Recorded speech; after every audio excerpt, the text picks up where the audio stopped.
Sidang perdana Munarman dalam kasus teroris yang digelar di Pengadilan Negeri Jakarta Timur membahas tata cara dan sistem saat berada di ruang sidang untuk mengadili mantan Sekretaris Umum Front Pembela Islam antara jaksa penuntut umum dan juga kuasa hukum. Hal ini lantaran terdakwa berkeinginan sidang digelar terbuka untuk umum dan bila daring maka harus ada video streaming di luar untuk dapat dilihat, tidak hanya menggunakan salon pengeras suara saja tanpa memperlihatkan suasana di dalam ruang sidang.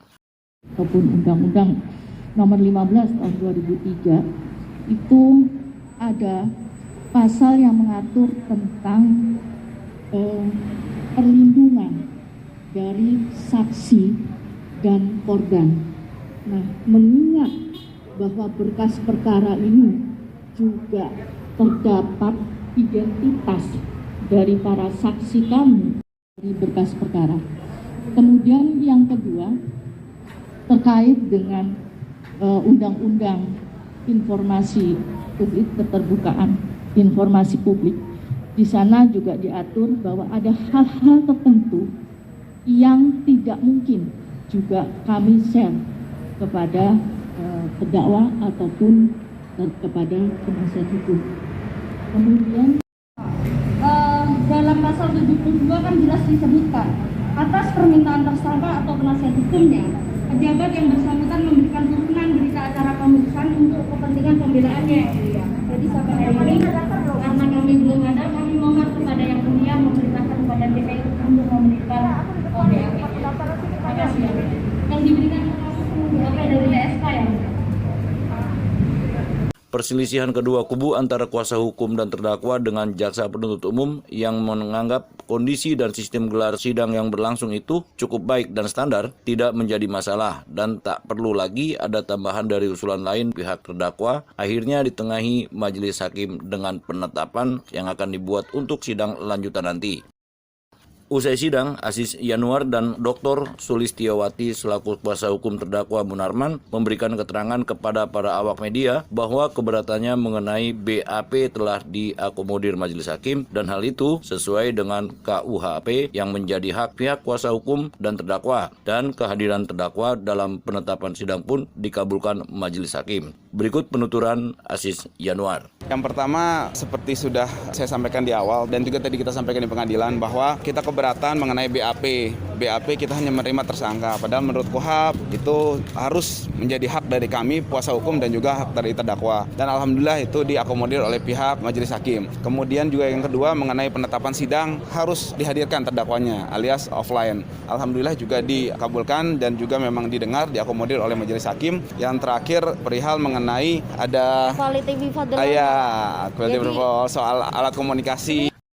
Sementara Dr. Sulistiawati selaku tim kuasa hukum Munarman juga memberikan keterangan kepada media untuk melengkapi penjelasan Aziz Yanuar bahwa pihaknya merasa diperlakukan berbeda. Sementara hukum acara yang berlaku dalam terorisme itu masih hukum acara yang sama dalam KUHP. Hal kecil mas, tapi ini kan nggak sama gitu loh. Jadi pada saat kami dilarang semua handphone harus masuk, ternyata jaksa main handphone. Padahal coba filosofi kenapa seragam kami sama antara jaksa dan penasihat hukum itu menunjukkan ketika terdakwa belum mempunyai kekuatan hukum yang tetap, maka dia harus dianggap tidak bersalah. Sebagai perwujudan itu, antara jaksa penuntut umum dan penasihat hukum mempunyai simbol yang sama, sehingga seragam kami sama, menunjukkan equality before the law.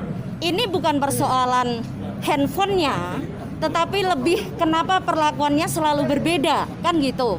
Jadi tadi Mas Aziz sudah menerangkan hukum acara yang berlaku dalam terorisme itu masih hukum acara yang sama dalam KUHP. Dalam KUHP disebutkan yang pada pokoknya terkait dengan pasal 72 bahwa terdakwa maupun penasihat hukum berhak meminta salinan berita acara pemeriksaan dalam BAP, pemeriksaan dulu. Itu diterjemahkan tadi sama jaksa, kami sudah memberikan berita acara pemeriksaan pemeriksaan tersangka. Sementara dalam KUHP memaknainya adalah berita acara pemeriksaan yang dimaksud adalah tidak terbatas pada tersangka, tetapi seluruh saksi yang ada.